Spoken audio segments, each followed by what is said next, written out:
Assalamualaikum warahmatullahi wabarakatuh. Bagaimana kabarnya hari ini? Pada semuanya sehat ya, dan terus semangat. Baik, sebelum kita memulai pelajarannya, terlebih dahulu kita mulainya dengan berdoa, dengan membaca basmalah. Bismillahirrahmanirrahim. Amin. Nah, sekarang ada yang tahu kita hari ini akan belajar tentang apa? Ya, betul sekali. Hari ini kita akan belajar tentang kebutuhan dan juga kelangkaan sumber daya. Kebutuhan manusia yang tidak terbatas dengan sumber daya yang terbatas akan menimbulkan kelangkaan. Nah, nanti kita akan belajar bareng ya tentang apa itu kebutuhan dan bagaimana macam-macamnya, juga apa itu kelangkaan dan faktor yang mempengaruhinya, serta tips hemat untuk mengatasi kelangkaan. Simak terus ya. Oke, pertama kita akan membahas tentang pengertian. Apa itu kebutuhan? Kebutuhan adalah keadaan yang harus dipenuhi oleh manusia agar terpenuhinya suatu keinginan atau suatu kebutuhan dalam rangka mencapai tingkat kemakmuran yang diinginkan. Macam-macam kebutuhan. Ada 4 loh macam-macam kebutuhan. Yang pertama, ada kebutuhan menurut tingkat pemenuhannya. Menurut tingkat pemenuhannya ada 3 macam. Yang pertama, kebutuhan primer. Kebutuhan primer adalah kebutuhan yang harus dan wajib dipenuhi oleh manusia.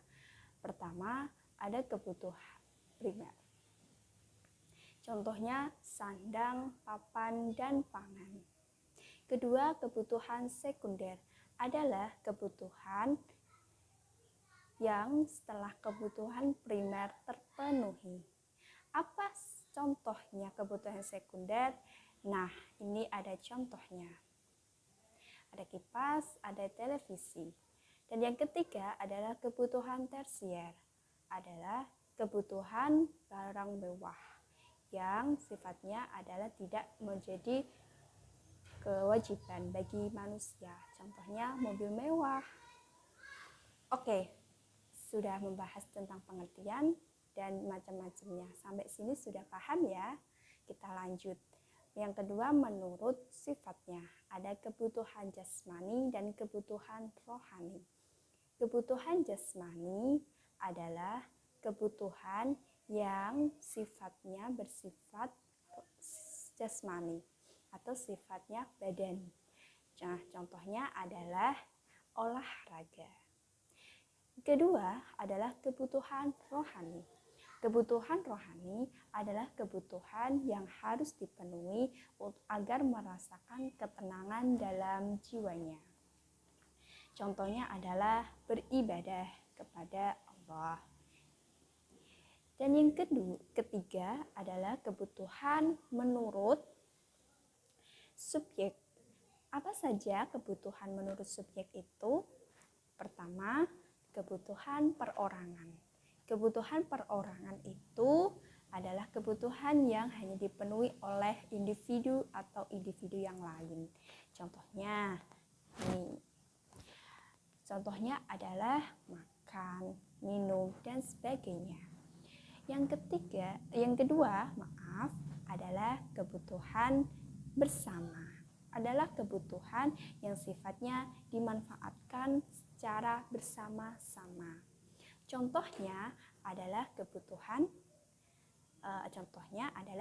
jalan raya, yang dimana untuk akses menuju yang diinginkan.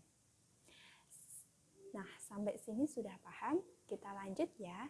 Yang keempat, kebutuhan menurut waktu pemenuhannya, yaitu kebutuhan sekarang dan kebutuhan yang akan datang. Kebutuhan sekarang adalah kebutuhan yang harus dipenuhi pada saat itu juga. Contohnya orang sakit membutuhkan obat-obatan. Yang kedua adalah kebutuhan menurut kebutuhan masa akan datang. Contohnya adalah investasi atau menabung untuk memperkirakan sesuatu yang di luar dari dugaan agar sudah dipersiapkan. Oke, kita sudah bahas tentang pengertian dan juga macam-macam kebutuhan. Nah, tadi sudah dibilang di awal bahwa kebutuhan manusia yang begitu banyak dengan keterbatasan sumber daya, maka yang terjadi adalah kelangkaan. Kelangkaan itu apa? Ketidakseimbangan antara kebutuhan dan juga sumber daya. Lalu apa saja faktor-faktor yang mempengaruhi adanya kelangkaan? Yang pertama, ada keterbatasan sumber daya alam. Yang kedua, ada pertumbuhan penduduk yang meningkat. Yang ketiga, ada terjadinya bencana alam. Yang keempat, ada perkembangan ilmu pengetahuan dan teknologi. Dan yang terakhir, ada sifat manusia yang kurang puas.